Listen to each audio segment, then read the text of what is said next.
ஒன்றியத்தில் பாஜக தலைமையிலான கூட்டணி அரசானது தனது செயல்பாடுகள் அனைத்தையும் ஒரு விதமான உள்நோக்கு கொண்டதாக செய்து வருகிறது.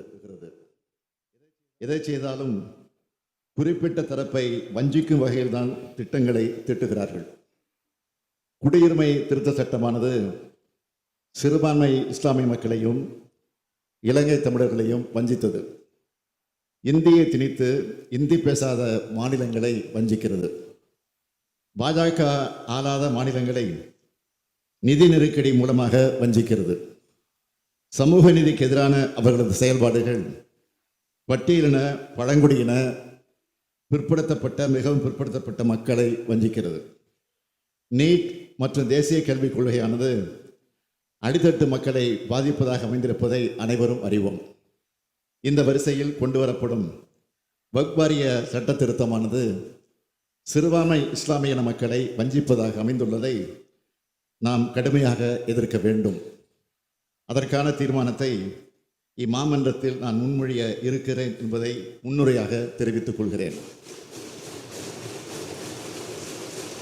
மாண்புமிகு பேரவைத் தலைவர் அவர்களே, வக்ஃப் சட்டமானது 1954 இயற்றப்பட்டது.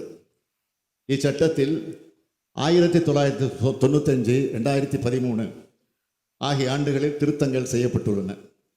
இதில் இன்றைய ஒன்றிய பாஜக கூட்டணி அரசு சில திருத்தங்களை கொண்டு வருவதற்கான முன்வரவினை கடந்த 8/8/2024 அன்று நாடாளுமன்றத்தில் தாக்கல் செய்தது. வக்ஃப் நிர்வாகத்தில் அரசின் தலையீட்டை ஆதரிப்பதாகவும் மத உரிமைகளை பாதிப்பதாகவும் ஒன்றிய அரசின் சட்ட திருத்தங்கள் இருந்ததால் அதனை திமுக உள்ளிட்ட பெரும்பாலான கட்சிகள் கடுமையாக எதிர்த்தோம். எதிர்க்கட்சிகள் கடுமையாக எதிர்ப்பு தெரிவித்த நிலையில் நாடாளுமன்ற கூட்டுக்குழு ஆய்வுக்கு இதனை அனுப்பினார்கள். இந்த சட்டத்தை நாம் எதிர்ப்பதற்கு பல்வேறு காரணங்கள் இருக்கிறது.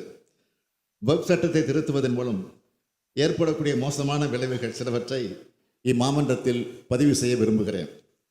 வக்ஃப் சட்டத்தை ஒன்றிய அரசு திருத்த நினைக்கிறது. இதன் மூலம் மத்திய வக்ஃப் கவுன்சில் மற்றும் மாநில வக்ஃப் வாரியங்களின் கட்டமைப்பு மாற்றப்பட்டு அரசாங்கத்தின் கட்டுப்பாடு அதிகரிக்கிறது. இது வக்ஃப் நிறுவனங்களின் சுயாட்சியை பாதிக்கும். வக்ஃப் நிலங்களை நில அளவை செய்யும் அதிகாரம் நில அளவை ஆணையரிடமிருந்து மாவட்ட ஆட்சியருக்கு மாற்றப்பட்டுள்ளது. இதன் மூலமாக வக்ஃப் நிலவரம் குறித்து முடிவு செய்யும் அதிகாரம் வக்ஃப் வாரியத்திடமிருந்து நீக்கப்பட்டுள்ளது.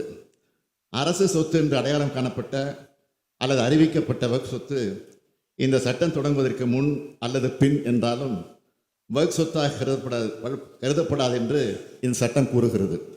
இது அரசுக்கு சொத்துக்களை மறுவகைப்படுத்தப்படும் அதிகாரத்தை அளிக்கிறது.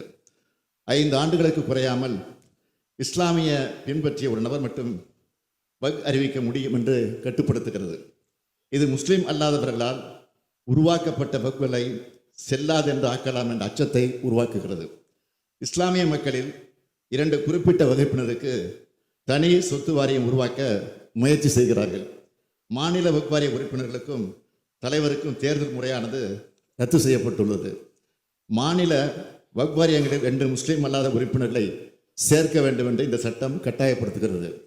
இது முஸ்லிம்களின் மத நிர்வாகத்தில் அரசு தலையிடுவதாகும்.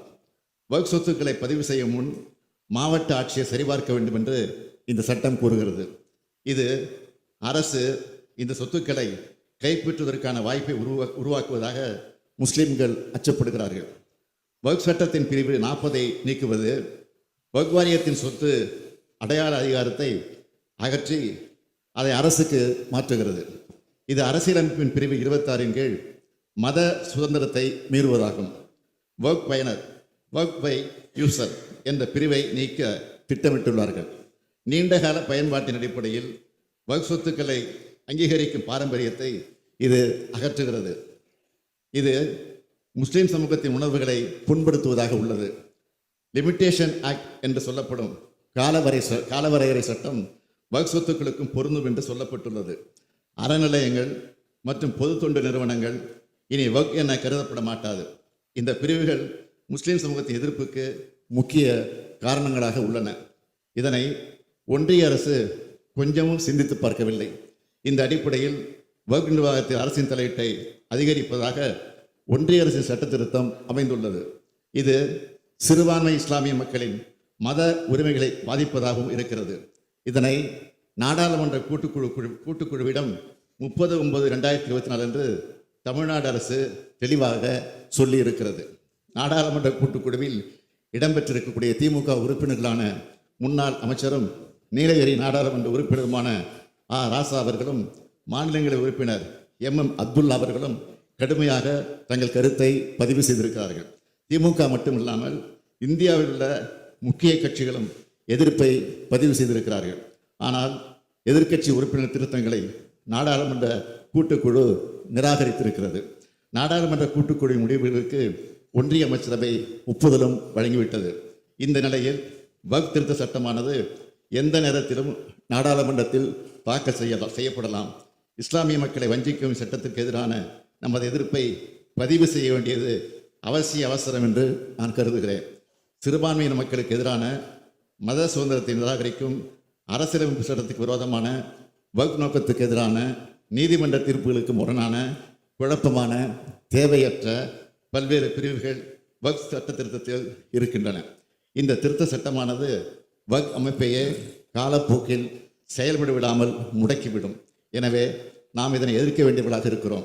மத நல்லிணக்கு அனைவருக்குமான அரசு என்ற இலக்கணத்தை அடிப்படையாக கொண்டு நாம் ஒரு தீர்மானத்தை நிறைவேற்ற வேண்டும் என்று கேட்டுக்கொள்கிறேன். தீர்மானம்: இந்திய திருநாட்டில் மத நல்லிணக்கத்துடன் அனைத்து மதங்களை சார்ந்த மக்களும் ஒற்றுமையாக வாழ்ந்து வருகின்றனர்.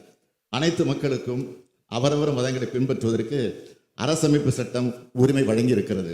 அதை பேணி காக்கும் கடமை தேர்ந்தெடுக்கப்பட்ட அரசுகளுக்கு உள்ளது.